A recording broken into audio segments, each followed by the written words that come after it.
Welcome to the episode. God, I can't even talk today. Wow, I fumbled already. Episode number 27 of the Lift Free and Diet Hard podcast. I'm your host, Andrew Coates. And with me today is Jill Coleman. Jill's a previous guest, and I'm kind of hopeful that you guys are familiar with Jill and her work in the industry. She's been around for, well, as young as you are, you've been around a while, and you've been doing a lot of stuff, influential stuff in the, not just the educational space on fitness and nutrition, but in terms of business mentorship. And you mentor female fitness professionals, but all these business lessons are going to be really useful to any of the men out there as well. So it's great to have you back. And how have you been the last little stretch? Oh my gosh, so good. Thank you so much for having me. It's funny. I started off in fitness and nutrition, and I still, do a lot with nutrition in terms of Moderation 365, which is sort of my nutrition certification. But, when I look around the fitness industry, there's so many really such amazing professionals doing this now. I'm on the outside looking in terms of like that stuff, keeping up with the research and keeping up with the latest and greatest certs and stuff like that. There's so many people doing much better work than I probably ever was. But I was lucky enough to be able to pivot into health and fitness business about 8 years ago. So I would say probably, 3/4 of my business is now business coaching for health professionals. And I really found that there was a space in the fitness business, and this, Andrew, there's a lot of people in the larger sort of internet marketing space and business internet, digital business space. And then there's a lot of fitness people. And what I was seeing in our space was there was only a handful of people doing business specifically for personal trainers, health coaches, for fitness instructors. And a lot of them were like, just kind of bro-y guys, and that's fine. But that's a certain energy. And there wasn't really like a female sort of energy. I wouldn't say like a feminine energy, but there wasn't someone who can like speak directly to that maybe a woman feels more comfortable coaching with. So yeah, I've been super lucky these last 8 years, and it's been a great ride. And this stuff's important too, because, I try to avoid criticizing or complaining about, the problems in our industry. We know that our industry has its flaws, right? And people get caught up in that, but that's not the answer. The answer is, highlighting the good people. The answer is, if we're complaining about, quote, influencers and spreading misinformation, well, be better at marketing in your own message so you compete with those people for the eyes and ears of the general populace that are vulnerable to those messages. And so when we in our industry, we complain and talk about the sleazy business coaches, the ones that are in your Facebook DMs and all this sort of stuff. And I think the answer to that is to take the best people who are, who have integrity, who are credible, and certainly put them here on the podcast. And having someone like yourself or a Luca Hocevar or a Pete Dupuis, Jordan Syatt does a lot of stuff in that space, Jonathan Goodman, and other thought leaders in our world. So, and that's why I want to bring you on here. And especially because a lot of those other people, they will have female fitness professionals, but you deal exclusively in that realm. So I guess speaking on those terms, the first thing I wanted to ask you about was, this last year was, holy shit, this was something totally new. And a lot of everybody who works with you, they're looking to you for answers. And it's not like you've experienced this before, like any of them have. So, there's two parts to this. One is, what were the kind of things that you helped them do to navigate this? And then what did you have to do yourself, as you're approaching the uncertainty of the situation? How did your philosophy go into this? It's such a great question, because what I was seeing early on in the pandemic was a lot of business coaches giving really tactical advice about like kind of predicting what might happen with the economy, predicting what happened with how people are going to be spending money. And I found that a little odd, because for me, the pandemic wasn't an opportunity to like future cast, like you said, none of us have dealt with this before. So I found that a little bit odd that I saw a lot of people kind of having like hard and fast rules about what they should be doing in their business. And I get that. I think, like you mentioned, our clients look to us for those answers. But what I could provide as a coach in those moments was not necessarily like hard and fast rules about logistics of business. Like I didn't know either, but what I could provide was the emotional support, the like steadfastness, the level-headedness, the ability to be a rock for my clients. That was really the biggest, I felt like, resource and utility that I had, at least at the beginning of the pandemic, because we didn't know logistically. So it kind of was from a sort of tactical, actionable strategy perspective. It was like, hey, why don't you talk to your audience? Like that was the big thing. So a lot of my clients doubled down on market research. I think it was really important that you talk to your audience about like where their head is at, not just what their goals are with health and fitness, but like emotionally where's their head at, financially where's their head at, family wise, what are they scared of. And a lot of what my clients saw was their audience were stressed. And so I think as a coach, I loved 2020 because to me it was a opportunity for coaches to really step up. And you know this, Andrew, like honestly, coaching is a skill. It's not just giving someone a meal plan, setting their macros, giving them a workout program. It's so much more than that. And so we kind of saw the people who were a little bit, I won't say more fragile, or like the coaches that were a little more fragile have a harder time. So what I recognized very quickly was, okay, if I say I'm a coach, this is the time that I get to see what I'm really made of. This is the time. And I remember feeling that. I feel a lot of pressure, overnight. A lot of my clients, because they are fitness professionals, had their entire income wiped out overnight. And so they're showing up to my weekly business calls and like crying on the calls and like, calling me up and leaving me a message on Instagram and like literally crying because they're a single parent with 4 kids and they just got all of their income wiped out. And so I recognized very quickly, like, wow, the thing I can do here is just hold space, be solid, be a rock, be that support, even if I'm a little scared. I think that's important to recognize. Like, again, to me, we didn't know what was going to happen. But for me, it was like, I can at least do some of the more emotional, mental stuff that I had been practicing. So I'm a huge fan of Ryan Holiday and his books, Ego's the Enemy, Obstacles Away, like, so those kinds of philosophies is really what I pulled on. Yep. So you're pulling the books. I have a bunch So of them. yeah. So those philosophies, like the Stoic philosophies in my mind, were my greatest asset. It was the thing that I knew that I could provide my clients. And then we'll talk to our audiences. We'll get a feel for it. We'll stay on the pulse of what's happening. And then we'll adjust logistically based on feedback. Well, the thing you led with was what we as coaches are supposed to be doing for our clientele all the time anyway. A lot of coaches get caught up in the idea of giving tactical, specific advice, and there's room for that in the coaching relationship. But a lot of the time, it's providing the support and the guidance. And we know that if we tell someone what to do, they're far less likely to do it than if they're the ones choosing what to do. And I suppose for you, and like anyone else who kind of goes upstream in the fitness world, whose primary business and revenue sources are other fitness professionals. Well, if other fitness professionals are hurting and not making money, it's not like anyone who is solely in the online space is safe. You got to be nervous about that too. The online trainers who are thinking, well, oh, gyms are closing, but I'm an online trainer, I'm fine. Where do you think most of your clients spend most of their fitness time? In gyms. So, a lot of people obviously had to face that early on and were scared of it.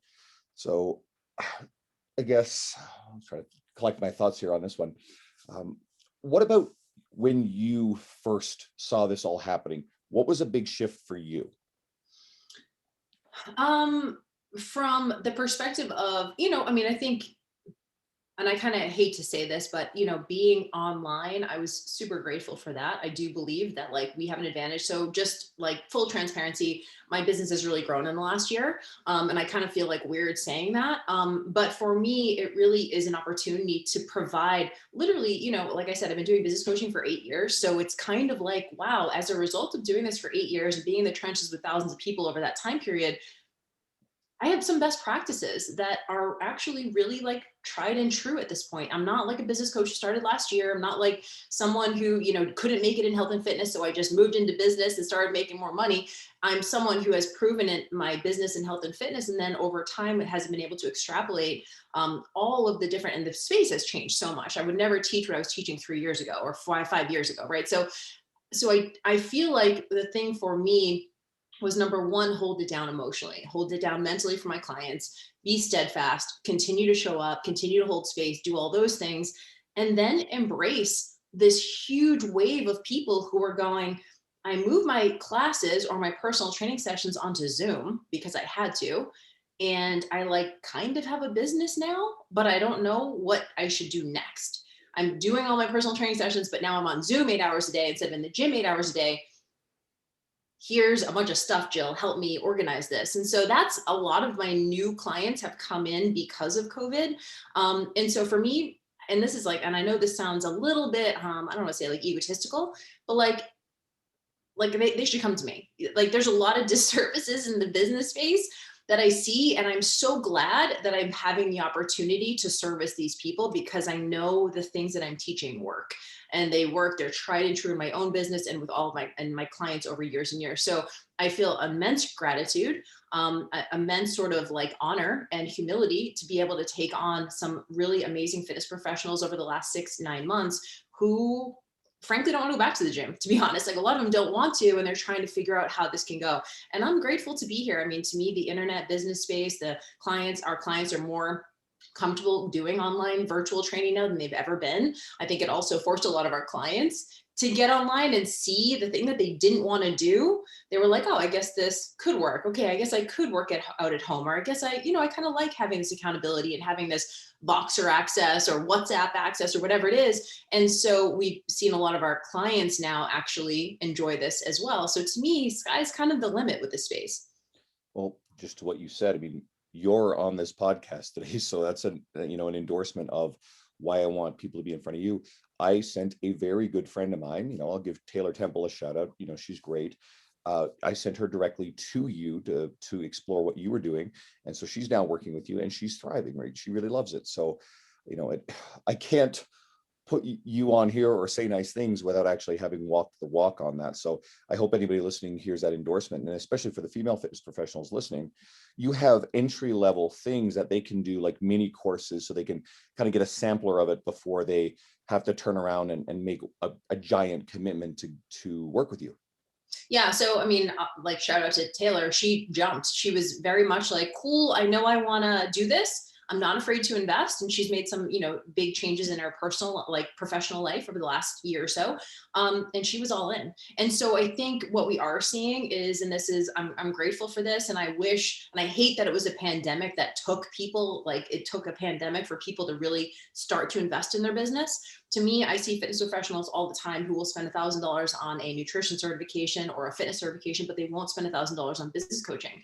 And so, and I understand, like, sometimes we feel like we need more credentials, or we feel like it's however many letters we have after our name, all of a sudden that makes us more credible and we'll get more clients. It doesn't work that way. Unfortunately, our clients could care less. Every once in a while I get a client who cares, but for the most part, they don't. So I would much rather see people taking, if they only have $300, $500, $1,000 to spend on their personal development or invest in themselves, that they put it into business coaching. To me, this is the no-brainer money that you can spend because it literally has an ROI of more money versus a certification. And so it's funny because I actually launched my very first certification last year for Moderation 365, and I put a whole business module in it. Because I was like, a certification is only as good as your ability to increase your bottom dollar, right? Get better results for your clients, have higher compliance rates, have your clients stay engaged in the process, get amazing testimonials, case studies, charge more money, right? Have longer commitment times, position yourself in the market differently. So yeah, the Moderation 365 start, that's how important this stuff is. Internet business, you can't just show up with like the best education and assume that that's going to translate into dollars. Well, I've talked about this numerous times on the podcast recently and elsewhere. I think coaches are far too caught up, just like you said, in chasing certifications. I've been a coach now. This is my 11th year, and I've been asked, if I recall correctly, once about what my certifications were over that time frame when someone was sitting down to talk to me. Right? You're right. They don't care about that stuff. And again, You coaches. might feel like your peers care. I think that's a beginner mentality though. Like I think the first couple of years of internet business, you might think that it matters to your peers that they see you as credible. And then once you kind of get into this space, you're realizing you're not competing with your peers. Like, I mean, this is kind of rude, but I don't really pay all that much attention to my peers from a perspective of like trying to see what they're doing or whatever, because I'm focusing on my clients. It's funny. This is, we're in February of 2021 now, and like Clubhouse is really big right now as a social media platform. And it's funny, so I have a lot of my clients asking me about Clubhouse, and I'm like, it's fine, go ahead, get your handle, whatever. Clubhouse, if people don't know, is kind of like it's a sort of audio social media platform where there's kind of like a stage and people can get up there and there's a lot of broadcasting and expertise. It's really fun as a user to like listen and learn.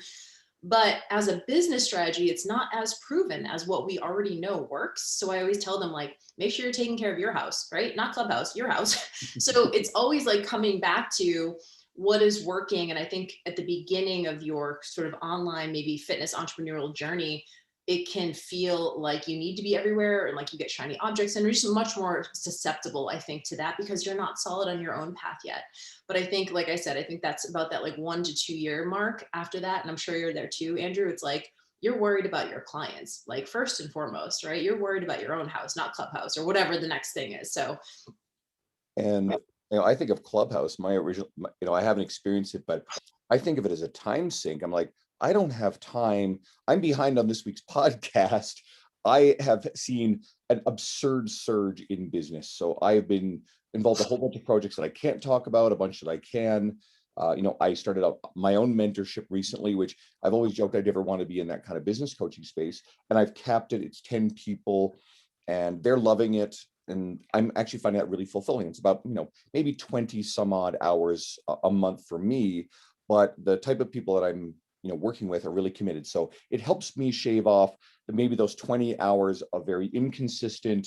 The clients who cancel, you're spending a lot of time and energy chasing them down. It's like Michael Port's book Yourself Solid, which is actually a really good read for anyone who's total beginners, no, but like anyone who's been in our space a little bit, this will really help you find your brand. You mentioned the word positioning, and your ideal client, and realize that there's a certain type of client that will try to ask for discounts, will be the biggest pain in the ass. And the moment you can let those people go, it creates a lot of room for new people. But back to Clubhouse, it seems like this time sink online. And it makes me think of, I used to play World of Warcraft. God, it would have been, 12, 13, 14 years ago. I loved it, but totally addicted to it before I was a trainer. And you don't have any other sort of life outside of that. So now I'm a big fan of The Witcher, but I don't play online MMORPGs. So to me, Clubhouse sounds like MMORPG, World of Warcraft podcasting. yeah. And I don't want to get caught up in that fear of missing out and being sucked into what's going on in that online space. So I will stick to my podcast. I'll stick to my audiobooks. But to me, that sounds like a place where, like you said, I don't think there's necessarily a lot of business growth in that space. I'm not sure what the ROI is, to be honest. So just like to give your audience members like a quick insight, and I think you kind of know this intuitively, like on Instagram, most of my clients are making money in their DMs, right? So like now, yes, sales calls are great and, sort of, video chats and discovery calls and whatever, but most of my clients are now making sales directly in their direct messages. And I actually teach that strategy. On Clubhouse, there's no DM. So like to me, I'm already looking at the money making potential. To me, it's great for broadcasters. So if you are someone who's a speaker or you're a thought leader, getting on there and being able to sort of build your following sort of quickly. It's a small community at this point, so there's more opportunity. But what happens is, and this is interesting, is as soon as you're on stage on Clubhouse, someone is going to your profile on Clubhouse and they're immediately going to your Instagram account. So still, it's coming back to Instagram. They're going to follow you on Instagram. They're going to DM you on Instagram because there's nowhere to have that conversation on Clubhouse. So at the end of the day, and I do believe that Facebook, I'm sure, is going to create their own version of Clubhouse at some point, but like to me, I'm here for the metric I want is dollars for my clients. I mean, it's fine. Followers are great and they're shiny and engagement and all this kind of stuff. But I know people, and I'm sure you do too, Andrew, people have hundreds of followers and have all these sort of, maybe sponsorship deals, but they're making $0 in their business. And I have a client right now who has 1,500 followers. She's going to make $250,000 online this year with 1,500 followers. So it's really just about where you choose to, like you said, spend your time. And to me, I'm always taking care of my clients first. I'm taking care of potential clients next. And then maybe if I have a little bit extra time, I'll do some of the more ego-based stuff, which is fine. Like, sure, I'm being like my friend Danny J was in, Clubhouse room with like Paris Hilton. I mean, like that's kind of fun, little screenshot, whatever. But at the end of the day, like, what's the ROI? And I'm always questioning that. And I'm always like, cool, is this a great time? I know my clients are busy. They're moms. They have a million competing priorities. It's my job to distill down what's important, what are the big dial movers, and then give them permission to not pay attention to a bunch of stuff because they don't have the time, they don't have the expertise, the discernment to be able to do that. And there's something important embedded in everything you said as well. And for anyone listening, especially coaches who struggle with this, it's the whole, oh, I love to help people. We love to help people. We want to see people successful. But Jill's not afraid to let it be known that she's interested in financial success as well, because that gives you a lot of leverage to do other really cool things in the universe and help people. So it is it is still a noble pursuit to want to be financially successful. And if you're uncomfortable with that, that is going to hold you back. And if you're one of those people with this ideology that sort of money is bad, I think you're going to struggle in our industry a little bit. So, I don't think that it's, and I think some people like think talking about money is tacky or maybe attach their self-worth to it. Like, to me, I look at your bank account just like I look at the scale, like your weight on the scale, right? I think it's really easy to attach your sort of self-worth to that number. To me, and I think you get this too, and as entrepreneurs, like, money isn't, to me, it's not about self-worth. To me, that's not the most important thing. The most important thing is, like, am I effective? How many lives am I reaching? Also, like, how good am I at my job, to be honest? So for example, if I do a launch and it makes 20K and then I do another launch and it makes like 4K, I'm going, cool. That's like, to me, that's just clinical data, right? So I'm like, okay, where did things break down? So I need to know. So I'm talking about money constantly as a metric for how well I'm serving my audience, right? If I'm not, doing well, then something's missing. Either the marketing is missing, the product's not the right product, right? My messaging is off somehow. So to me, it's all clinical. I will say, and I heard this from Brendan Burchard years ago, and he said, without the money, you can't sustain the message. Without the money, you can't sustain the message. So for example, if you're not bringing in dollars, you're not going to be able to continue to help in the way that you want to help, because you have to go to work, right? If I can't make money online, I'm going to Starbucks and hoping to get a job as a barista, like, literally. And that's a great job. Benefits, like, I've looked into it. I remember that was my mantra the first couple of years of business. Like, I will go get a job if I have to, and I'll save up again. I'll try again. But to me, if you don't have the money, you can't sustain the message. So I know you want to help people. Imagine how many more people you could help if you had the dollars behind you, if you had the resources behind you. I'm not here trying to, like, get greedy and, like, save all. I'm like investing back my business. I'm investing back into team members. I'm trying to provide extra jobs for people. So I know that it feels a little dirty to talk about money. One of my earliest mentors, Rachel and Alan Cosgrove, some of my earliest mentors, I remember Rachel would make us, like, there was, like, we did these little activities in person, and you had to, like, take a, like, little paper heart and, like, put your heart in the middle of the table, because she was like, look, I know you're here because you love this, I know you're here because you're passionate, you want to help people, but we have to get really critical about business, and we have to pay attention to our head, and it can't always be about, I need to help everybody for free and be a martyr. She's like, take your heart out of the equation and think with your head. Like, we're here to provide a service, and if I'm making more money, that probably means I'm providing the service to more people, which to me is, that's not a bad thing. and think about the example you used with your person who, lost their income and 4 kids. You do need a certain baseline level of income to make sure your family is secure as well. So there's nothing ignoble about doing that. So another thing that I thought you might be a really good person to ask this about, because it sometimes pops up in our industry, and you'll occasionally get, people will criticize, the ratio of female fitness professionals in certain realms. Strength and conditioning is a good one, for example, right? So to a certain extent, we know that strength and conditioning especially has been heavily dominated by men over the years. So there's an aspect of, how do we get more women into that space? But also, women self-select into certain spaces. You came out of the, fitness physique universe, right? That was your origins. And then you're in more of a nutritional space along with fitness. And now you're in business. Okay. So, but none of that screams, training, professional athletes in a hardcore gym, right? That's not pure S&C stuff.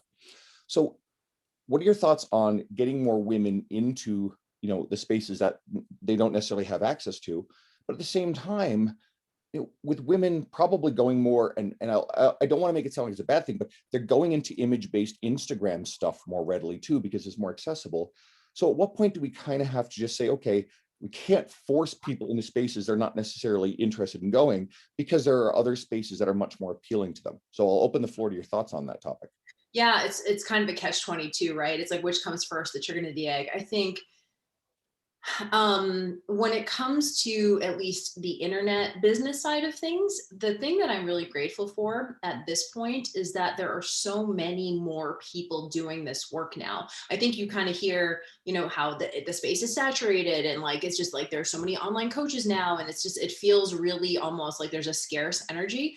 To me, I think this is a service because, for example, like I mentioned, maybe just in the first minute or two of this interview, I said the fitness business space had predominantly been dominated by these sort of like broy guys. And I resonate with that energy. I think that's more around like my energy. And then there's a lot of sort of like heart centered business owners. And it's not that I'm not heart centered, but that's not my sort of right? I'm not like this very touchy feely emotion. Like, I mean, I can talk about emotions, but I'm more like, cool, let's take action. And so I'm seeing now an array of all different kinds of professionals, and people are now picking who they're going to learn from based on personality, right? They're not picking based on who has the best credential, who's the smartest person. They're honestly going, sure, I'm going to follow this person because they're smart, but I'm going to buy from them because I connect with them as a person. And I love that. To me, that's the best. So I think we're moving in the right direction by seeing different people with different personalities, different value systems in all of these spaces now. There's not just one person. I always kind of make this comparison to, remember in like, I don't know, 1950s, 1960s, if you went to an ice cream shop, there was chocolate, vanilla, and strawberry. Those were the only things, that the only flavors. Now, if you go to an ice cream shop, there's like 10 versions of just different chocolate. There's chocolate chunk, death by chocolate, triple chocolate, right? Same thing online. 10 years ago, there was maybe 3 people you could learn from if you wanted to learn internet business, or you wanted to learn, top strength and conditioning, research, stuff like that. Now there's so many people doing it. So we have a lot more options. And I think that's a good thing. I'm not super versed in like the super sort of health and fitness. I mean, like strength and conditioning space, that was never really my thing.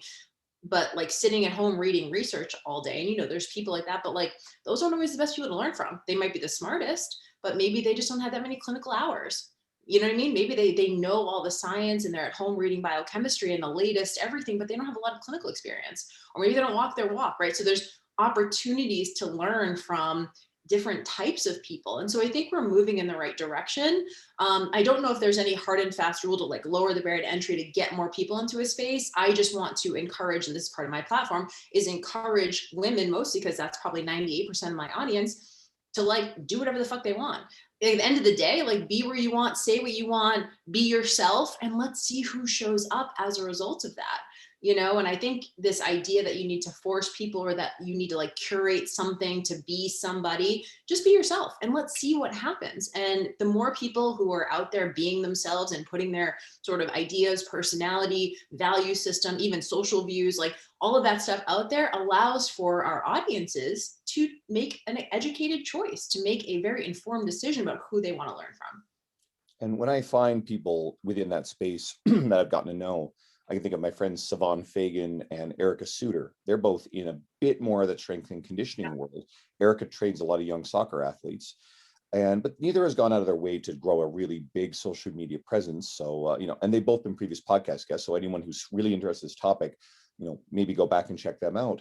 But then, you mentioned people who are big into research. The key to the people who understand the research are also people who have the experience and apply it. Our friend Sohee Lee is a wonderful example, who's really on top of that side, but she does a wonderful job of translating into the everyday person, and she's got a big presence in our industry.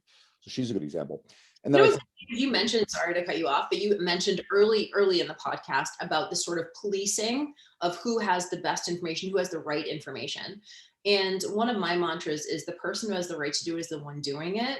Because here's the thing, and you and I both know, we can sit around and like we can talk shit and we can complain about this person who has 1 million followers who's just giving the worst advice ever, right? We can sit there and there's 1 million people that we could critique in that space.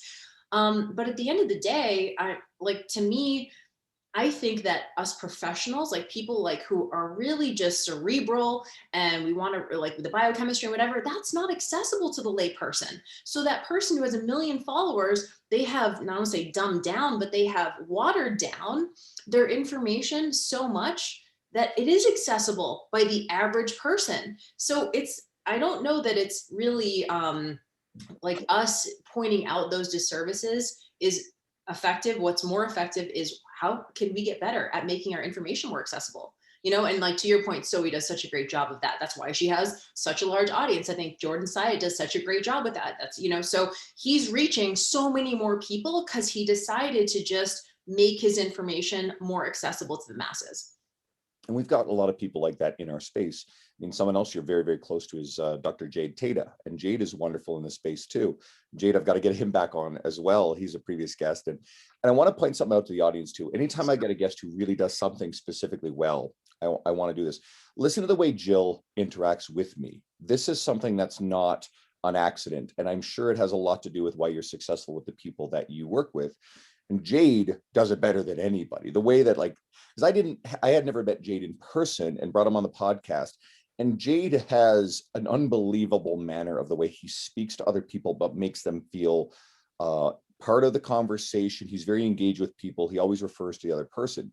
And so this is a really interesting, and it's a skill. I mean, I think to a certain extent, it's probably a natural behavior, but it's a skill. So when people do this, I like to point it out so that way, and I'm going to put you on the spot, you're going to be conscientious of it, but I want the listeners to pick up on that quality, because I know that that sort of behavior would play really, really well with the people that you're working with and trying to help.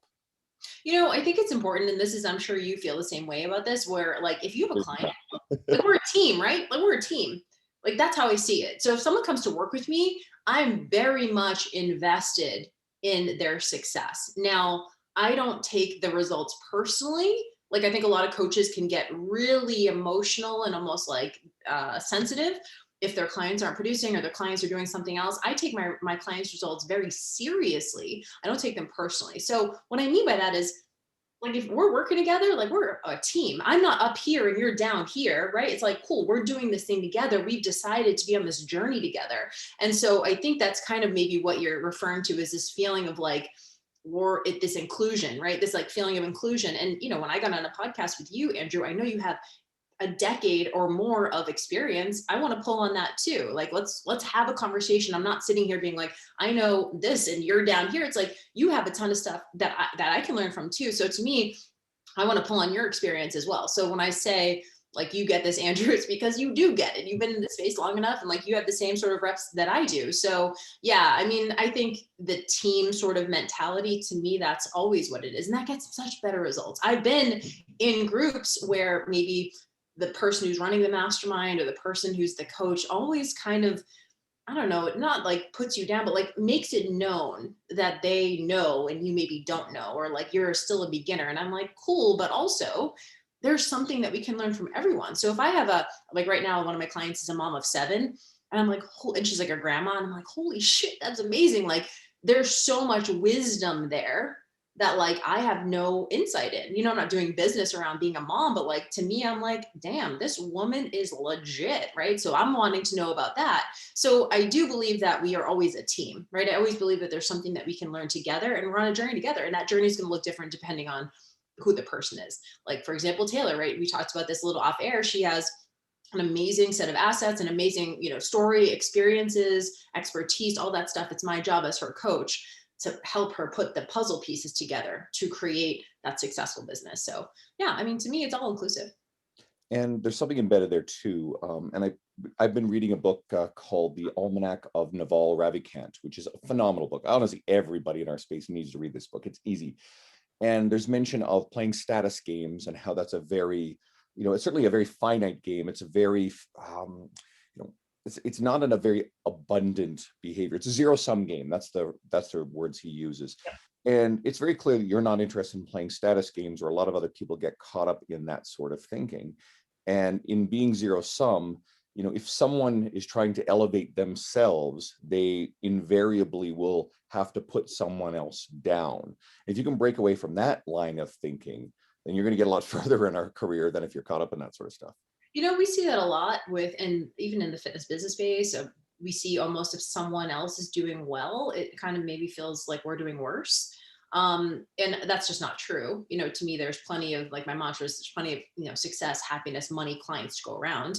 But oftentimes it can feel very finite. It can feel like success is finite. It can feel like expertise is finite. And so, like I said before, I think this is like kind of a more beginner sort of mindset struggle. I think it, takes about a year or two to sort of like get out and realize that like I'm actually not in a race with anyone else. Like I'm in my own race. I couldn't even compare the two. But it's interesting that you say that, because early on in like I think in like 2011, 2012, 2013, I saw an opportunity. Facebook at the time was pretty crowded, and I felt like there was an opportunity on Twitter to start building an organic following there, because I knew that I wanted to do more speaking engagements. I knew I wanted to, maybe interview and maybe start a podcast and access different authors and things like that, people who were thought leaders. And so I got onto Twitter, and I remember kind of being like, kind of like a fangirl, all these people that I looked up to in the space. Cause at that point I had a blog, but I wasn't really speaking, and I wasn't, a more of a thought leader in the space. And I remember like, tweeting at some of these people who I had put up on pedestals, and they just didn't even respond. And I remember kind of just being like, okay, maybe I'm not worth a response. Like maybe I'm just too much of a small fry. But I also remember feeling like I will never fucking do that. Like to me, that is such a gross feeling inside. And so to me, that was the one thing that I was like, I will always respond to every single DM, like so long as I can. Like I miss some here and there, but for the most part, like I want to make sure everyone feels seen and recognized, because I know what it felt like to not be recognized when I was like kind of a nobody in the space. And so, I think, and it wasn't that I was a nobody, it's just like from that perspective, I had nothing really to offer. And I never wanted to be like that. I never wanted someone to have that experience of me, because I felt how disgusting it felt to feel like they have to be up here. That means I'm down here. That's not a good feeling. So I want everyone to feel seen and recognized. Sure, maybe they don't have as much education. Maybe I didn't have as much, credibility in the space yet, but I was certainly on a mission to get there. So I remember, just having that insight really early on that I didn't ever want to do that. And I don't know why that was in the beginning. I think it was maybe a separation, or maybe there was like need to be some access separation. But now it's like, look, if you're not giving your people access to you, like you're going to be a dinosaur. Like people are in it for the access. You could literally DM a celebrity on Instagram and like maybe get a response. So access, conversation, connection, like that's the opportunity right now. There's something important within that too. I remember reading T Nation being a good example, as a trainer in my earliest years of the career, and I've read it the whole entire time through, and seeing the people like Jade on there, or your Dean Somersets or Ben Bruno's, and there's Tony Gentilcourt, long list of people, as sort of this. Well, this is an unattainable tier of professionals. It was like these people who are the insiders, and then there's all the rest of us on gym floors. And then fast forward much longer down the road, I'm writing for that same website, and I'm having dinner with and rubbing shoulders with a lot of these same people, obviously having a lot of and I've always thought of you in that same sort of space. You're so he's that sort of stuff. And for anyone listening who sees this stuff and has an ambition to kind of try to enter that space, the doors are open to it. The resources are there, and the paths have already been laid. You got to find your own way of doing it. You can't just copy someone else's path. But the lessons that you just talked about, because you just demonstrated the fact that you were in that same place, that a lot of listeners are probably feeling like, well, that was me. That's where I am right now. I'm excited to see where some of you guys are in a year, 2, 5. I'm excited to see where I'm going to be in 2 to 5 years, because the last 3, 4 years have been really ludicrous. So, and it's fun. Like this stuff is great. Maybe that's not your ambition. Maybe you're really focused on the client in front of you, the facility that you're in, and making sure you're just taking care of what's immediately in front of you. And you alluded to that too. But you can grow your ability to make those things successful if you also grow your what I call career capital, and that's long form content creation, formal article writing. Maybe it's podcasting, which is also something you do with Danny J, who you mentioned earlier. Maybe owning a physical facility, that's a part of career capital. Being a speaker presenter is career capital. And I like the idea of accumulating career capital. When someone finds your social media profile and sees that you have these things on there, they're going to take you more seriously. And again, that is status game type bullshit, but it's also very true. I mean, social proof is legit. But I would say like high level, and this is if we are doing good work and getting a shitload of results for a shitload of people, the industry will notice, right? So I think once I started kind of putting my blinders on and not being like, who sees me, who knows me, who like, and I stopped really worrying if people knew me in the space and I just focused on my clients and focused on building my business. 3 years later, I looked up and I was getting invited to speak at events because I had let my work speak for itself. I had built, to your point about career capital, I built a body of work. I was getting literally, results for thousands of people. I had built, literally hundreds of blogs on my site. I was on Twitter. I was building an organic following there. So I was doing a lot of those things. And it does take a little bit more time. When I look back at when I first started, I didn't really have anything to offer. I didn't deserve to be on a stage. I didn't deserve to be on a podcast. I mean, I had expertise, of course, and I had my certifications, but I had nothing to bring to the table. Then you work on building your home, right? You build your client base, you build your social media platforms, you're servicing a lot of people. Now, all of a sudden, you have something that you can offer. Like if I'm, for example, being on this podcast, as soon as this podcast episode comes out, I'm going to send it out and blast it out to my, tens of thousands of followers on social. That's something I can provide for you, so if I don't have that, I don't even have social capital. I don't have a platform that people are paying attention to. So you do have to build your home first to be of service outside of that space. So it's funny because I have a lot of gals now who are so focused on building their business and they're like literally making six figures, multiple six figures. And I'm like, now's the time to get on podcasts, right? Like they did such a great job of taking care of their home. I'm like, we need to get you speaking. We need to get your book written. We need to get you, like there's a lot of those kind of more statusy things that I'm like, we're ready for that stuff now. So I would say if you're listening to this, focus inward on who you're helping, how you're helping, the work that you're doing, and just be good. Just get a shitload of results for a ton of people, and the industry will notice that. I like that. In fact, I got to write this down. Focus inward.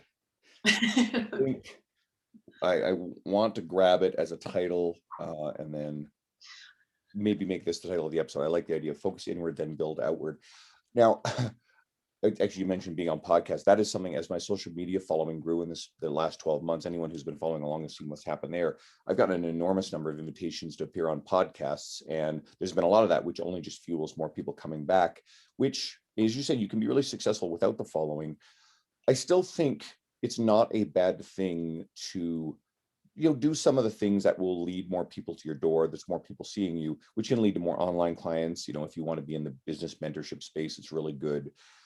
And it's just one more piece of career capital that you can accumulate.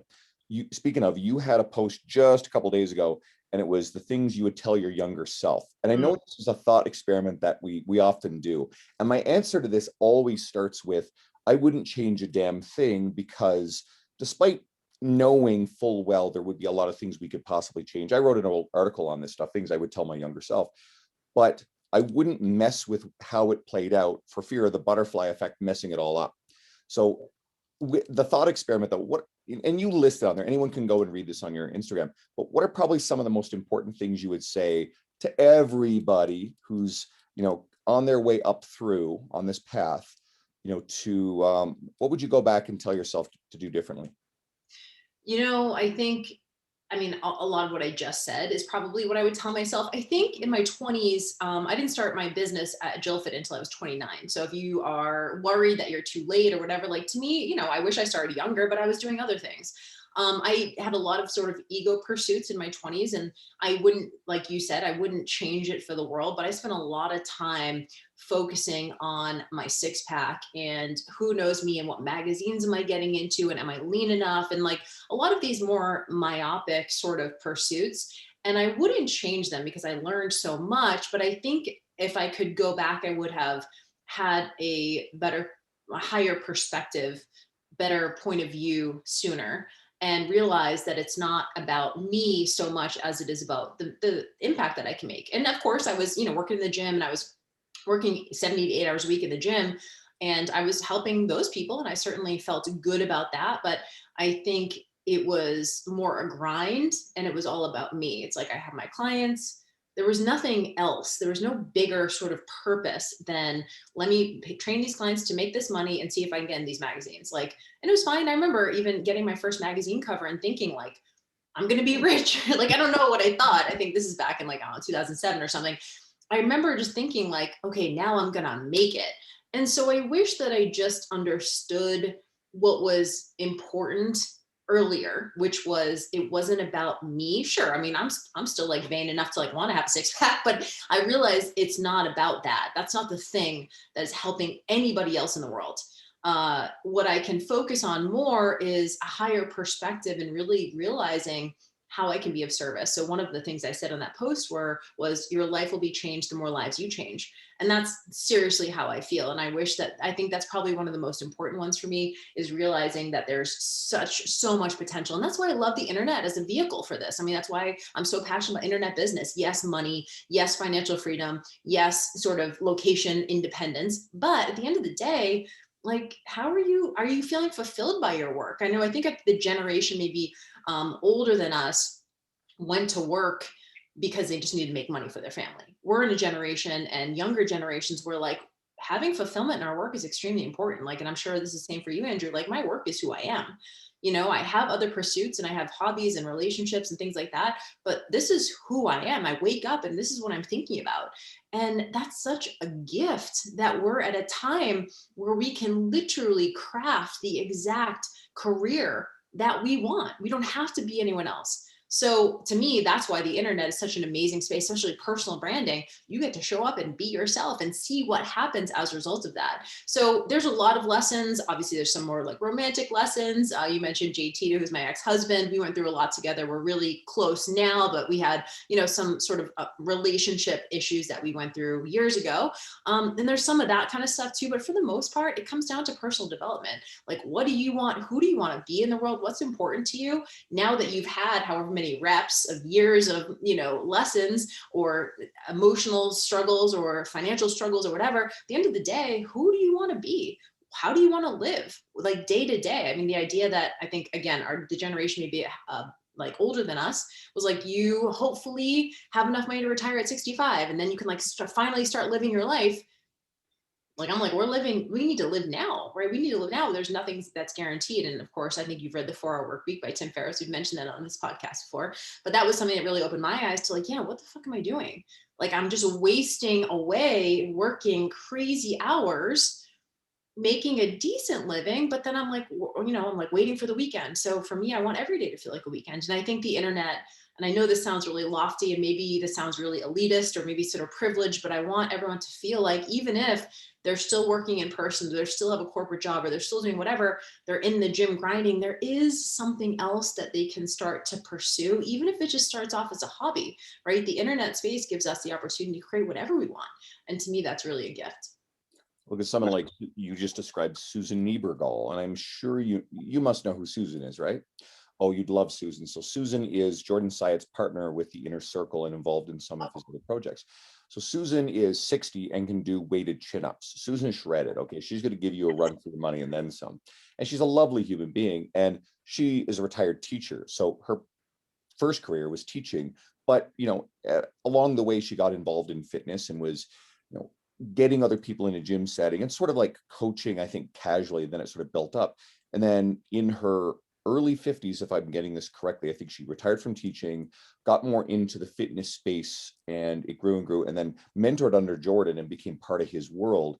And Susan's got a big following. She's got 100,000 Instagram followers, and she's just cool. And she's the sweetest lady ever. And it kind of goes back to our conversation about people in these spaces. She feels very alone as a 60-year-old woman in that space because 40 years ago at 20, with rarest of exceptions, women were not getting into that space, and they haven't aged into it over the course of a 40-year career. There are a few exceptions, like someone like Lee Brandon. If anyone's familiar with Lee is really cool in the strength and conditioning space as well. Lee was one of the first coaches ever involved with an NFL organization on the strength and conditioning side. And I do have to bring Lee on here as well. But with Susan, we talked about this recently on the podcast, and yeah, it's going to take more women getting into the space who are kind of at our age right now. I'm 42, right? You're just a little bit younger than me, if I've got that right. And we're going to see more people in 20 years who are where Susan is now, but you can't just age people out into that space. So Susan is pretty cool, and I want everybody to go kind of check her out too. But either way, I really appreciate your time today. This was wonderful. And I really do hope everybody I'll just like wait one more comment about that. I want to validate that, like, we're kind of in no man's land, right? So like it's going to take people like Susan to like lead the charge. So if you're looking around and you're in a space where you feel alone, it might be you, right? Like you might be the one. And so I want to remind people that, it's funny because I was just actually talking to my boyfriend about this a couple weeks ago. I'm going to be 40 this year and I don't have children by choice. And it's like, but I'm like into hobbies. I go snowboarding, I play beach volleyball, I skateboard, I roller skate. Like I do all these things. And I'm like, there needs to be a name for something like this for someone who's like 40, but like still like super active, but like their kids and moms are superheroes as far as I'm concerned. But there needs to be like, I don't know, it's hashtag lifestyle 40-year-old or something like that, where it's like, who else is here with me? And it might just be me like leading the charge on that like sort of space, and so it's this interesting thing where if you look around and you feel like there's no one else that you can look to, then you might be the one that might have to take the reins and other people can look to you. And that's a huge opportunity. It's a huge responsibility, but it's an amazing gift, right? Like, so I'm excited for the next chapter. I don't know what that's going to look like, but to me, there's so much opportunity here. And if you're listening to this podcast with Andrew, you're in good hands. But yeah, thanks so much for having me on. This is great. Well, you made me think of something else that popped out of that the almanac of Naval Ravikant. And I've heard people like Dean Somerset say this before, and I think you're going to echo this too. None of us know what the fuck we're doing. We are figuring out as we go every step of the way. Everybody who looks polished, who looks like, it's effortless. I promise you, there was a lot of struggles along the way, and there was no roadmap for this stuff. So if you feel the same way, you're in the same bloody place we are or have been. So, and if like, I'll turn it around. If people are paying attention to someone like you, then they are on the right road too. And I appreciate having you on. This is really wonderful. So great. I'm so glad we made it happen. We've been trying to schedule this for like a month and a half. So You're busy, and oh my God, like busy lately. Things are nuts. So, but I'm enjoying it. This is the point of it all. And I've just got to make sure I can keep the commitment of putting one of these out a week. So I will be releasing this right away. It's got to come out tomorrow. I will get you all the info, of course. And we've got to remind people where to find you. yes.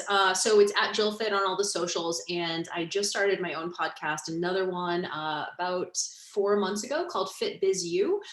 We're publishing Monday through Friday. All episodes are 15 minutes or less, and they're all just quickie sound bites on different aspects of fitness business. So if you're a health coach, personal trainer, a group fitness instructor, someone who is looking to start moving online or continue growing online, that they're quick hitters Monday through Friday every week. So And that's rather brilliant, because if someone's commute is 15 minutes, they can digest it, on a daily basis. That's actually a very clever idea. a lot of great feedback on people loving the format. So yeah, I'm excited. It's a lot to keep up with, as I'm sure you know, but it's been fun so far.